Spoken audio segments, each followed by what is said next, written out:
Alright, so we kick things off on the SportsMax zone with football.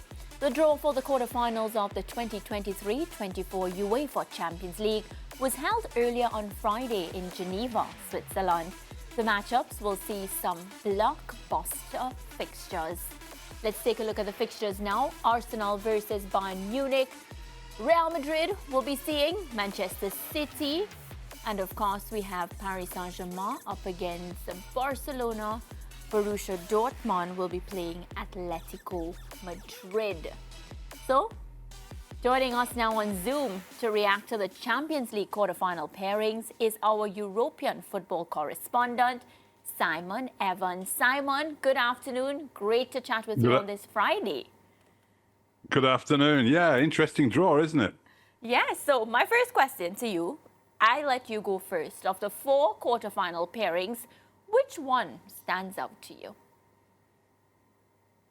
Well, I think it has to be, Real Madrid, Manchester City, doesn't it? I mean, that could almost be the final of the tournament, really. And in some ways, it's a shame it's happening so early in the tournament, but that's going to be a cracking one. I mean, they've met before. They've been great games when they've played each other before. So I think that one is really going to be a test of the old kings of this competition and the new rulers, if you like, of the Champions League. Yeah, and Simon, there's this narrative, of course, that the team that wins that matchup, the Real Madrid-Manchester City matchup, will go on to win the entire Champions League. Where do you stand on that debate? Well, there's other teams who are going to have something to say about that, aren't there? But I think undoubtedly, when you look at those 8 teams, I would think that Real Madrid and the Manchester City were the 2 teams that nobody wanted to get drawn against. And the fact that they've been drawn against each other is good news for the other teams because, only one of them is going to advance. And that opens up one side of the draw, definitely, for teams to take advantage.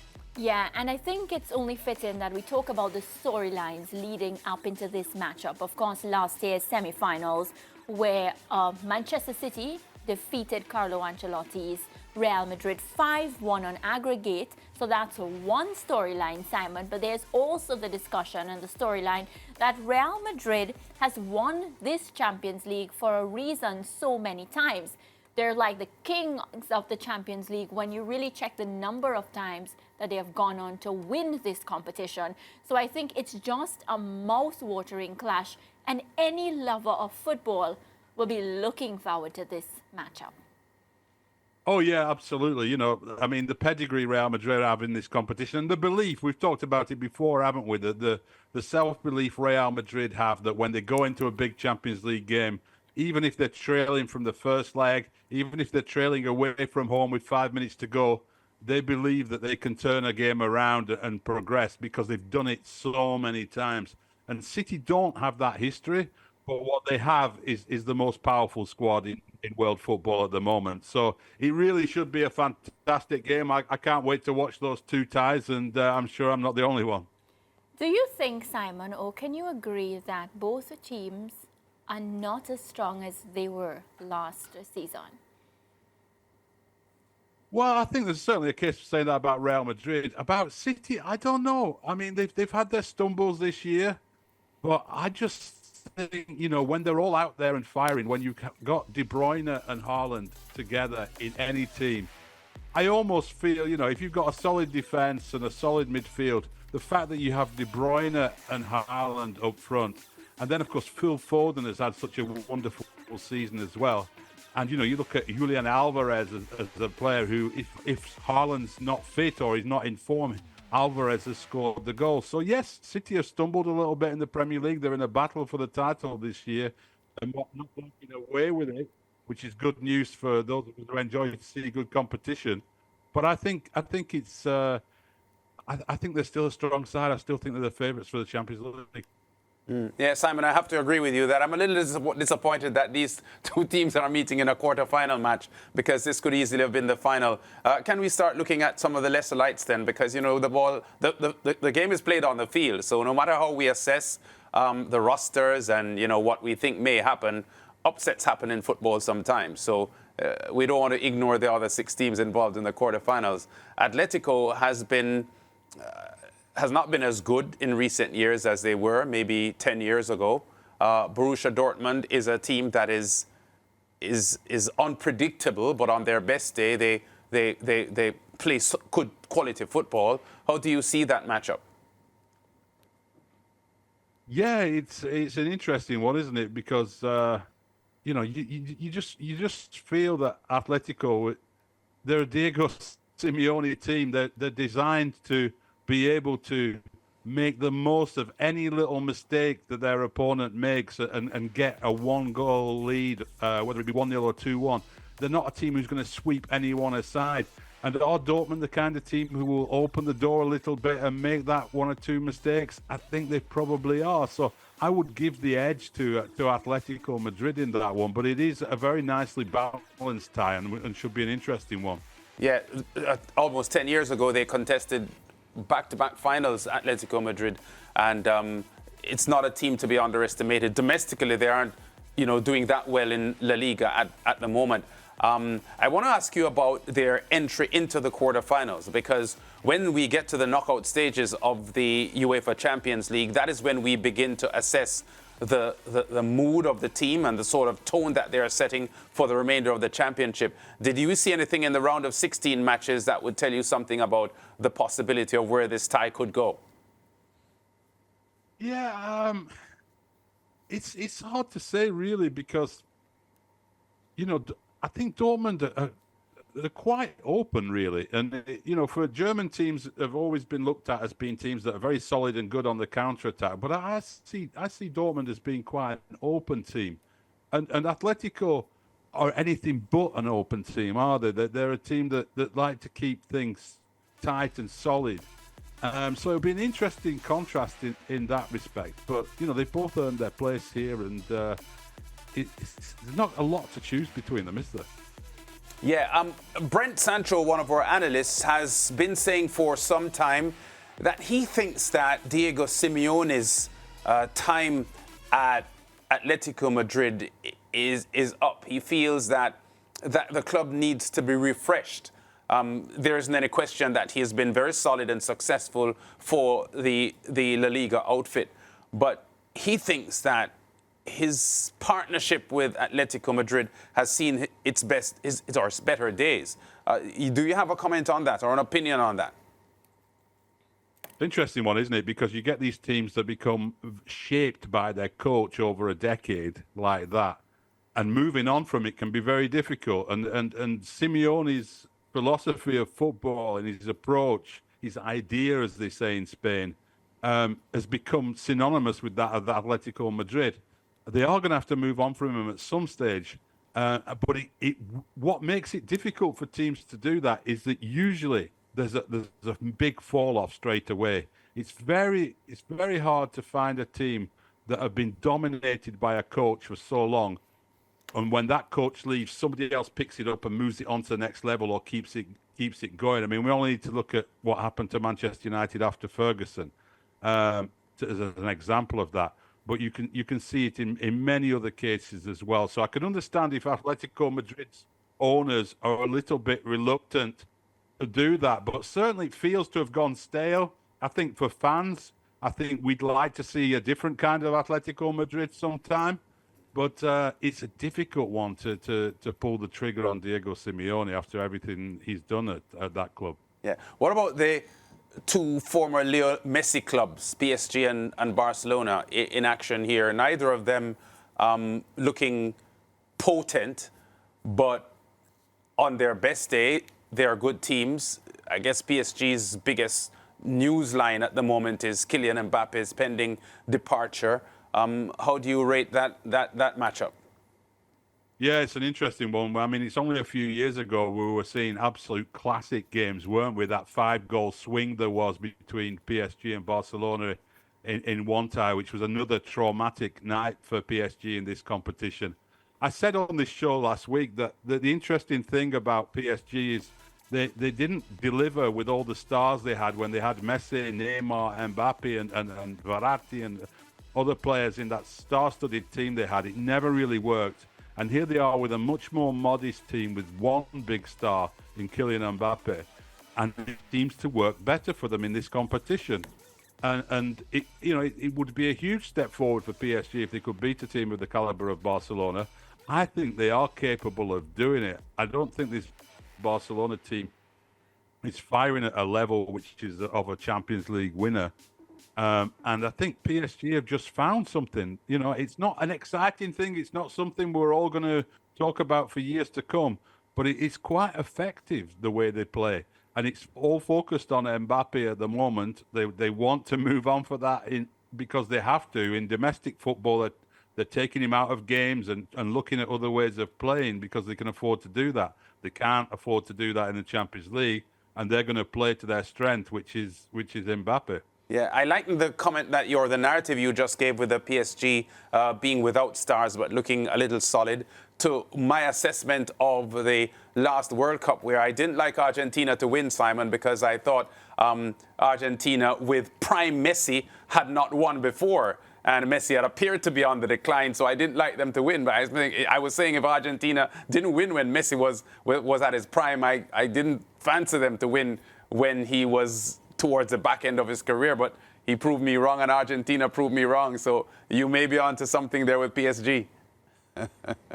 Yeah, and I'm happy, Simon, that you brought up that narrative, because I felt personally that many people have been sleeping on PSG because of the manner in which they exited the competition previously when they had the big stars. So many people, of course, taking them for granted. But I feel like this PSG team has, of course, clicked at the right time. So my question to you, based on what you would have just said in response to Lance, is do you think with this squad, let's just say PSG is to overcome Barcelona, can they go on with what they have and win the entire Champions League? Sorry, I struggled to catch that. Are you asking if PSG can win the whole thing? Yeah, if they can win everything. Yeah, I mean, in some ways, in a basketball way, they're a little bit like the Miami Heat were after LeBron left and the Big Three left, aren't they? And after a couple of years, they did find something there. And I think it can work for a team when they've had a locker room that's been dominated by big personalities or big names like Messi and Neymar, and then suddenly it's not that. It's much more of a closer team. And obviously, we don't know what the dynamic is like there with Mbappe, heading out of the door. But yes, I think they can. I think they can. I think they could go through. And I think if it came down to a clash in the semi-final, they'd be playing against Atletico or Dortmund. So they've got that side of the draw. So they've got a pretty good chance of getting to the final if they can get past Barcelona. Yeah, and we have to talk about this exciting team, Arsenal, who will be up against Harry Kane and Bayern Munich. And of course, the Arsenal fans are on a high, especially the manner in which Arsenal has got to this point in the competition. What do you think about this matchup? Who do you think has the advantage? Is it Arsenal or Harry Kane and company? Well, it's an interesting, wasn't it? My Tottenham friends are very excited about this game because, of course, Bayern Munich with Harry Kane and Eric Dyer can end Arsenal's Champions League dream, which would absolutely delight every Tottenham Hotspur fan in England and beyond. So that's a big part of the narrative in England. But of course, Bayern, not had a good season at all in the Bundesliga. It looks like their dominance of that league is coming to an end this season. And Arsenal look like they might possibly be able to end their barren run to win something in the Premier League. So it's two teams in very contrasting moods in terms of their domestic form. But actually, I think could be quite a close one. I think it'll be an exciting one. I think, this Bayern team aren't super solid.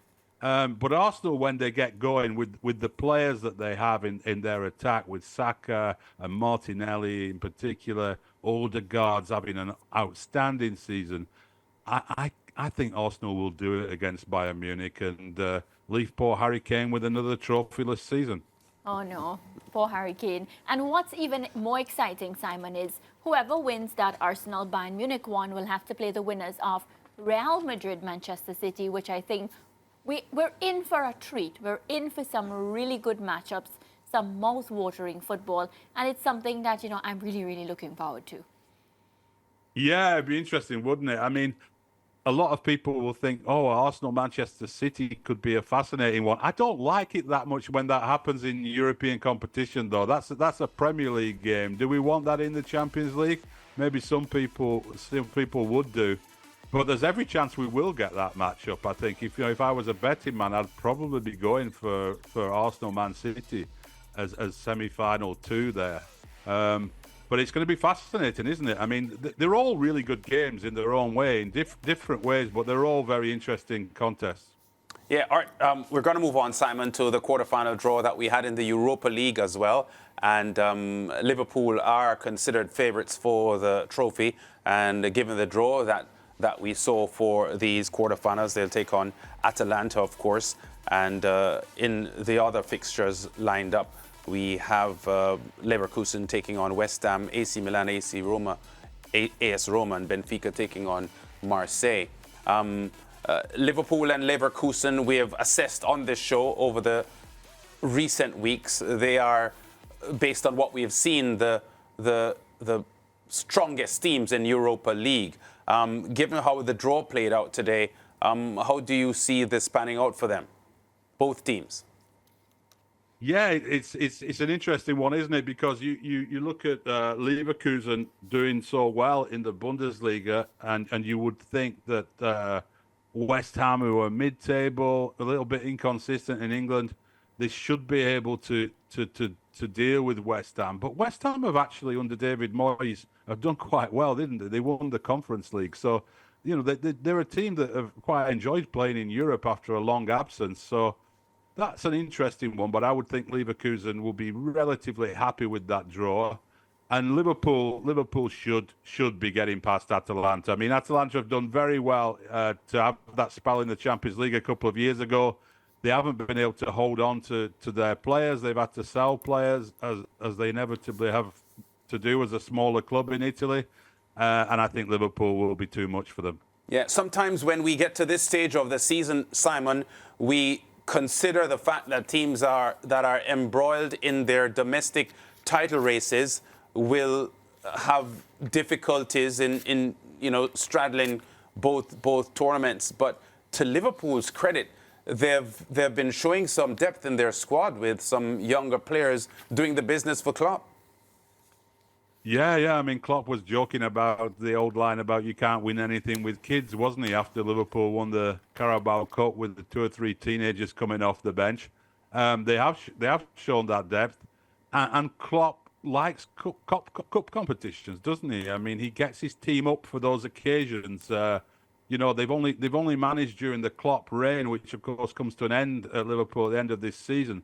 They've only managed that one Premier League title during the COVID season when the fans were locked out of the ground, which is would be a meagre return. But they've done so well, in the Champions League, in the Europa League, and in the domestic competitions, cup competitions in England. So Liverpool, in many ways, a cup specialist team, and they're such a dynamic, explosive team that you can see why it works for them on those big occasions. So I think Klopp will be looking at this, and he wants to go out with the ticker tape falling down on his head and multiple celebrations at the end of this year. And I think he fancies winning this Europa League. I don't think Liverpool will be easing off in this competition or not prioritising it. I think they'll be really going for it. Yeah, and I wanted to go there with this as well because Klopp's impact on Liverpool has been remarkable, to be honest, and credit to the work that he has done there.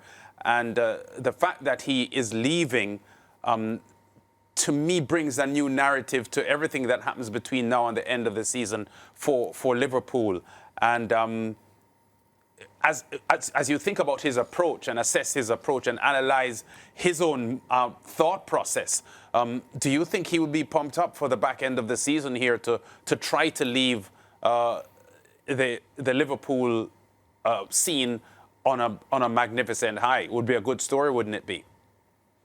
Oh, I absolutely think that's what's going through his mind. I think he's, one of the reasons why he's been successful at Liverpool, and there's many of them, technical ones and all kinds of reasons, But a big part of it has been the connection he has had with the fans at Liverpool. Right from the first day, he realised it was one of those clubs where if you can get the fans and the manager on the team, both working behind the players, both backing each other, you can be a really formidable force. And he managed to harness that energy at Anfield and the tremendous support that Liverpool have from the local fans there on Merseyside, and use that to his advantage. And I think he will want to go out in the most spectacular way possible by raising as many trophies as he can in front of the Kop.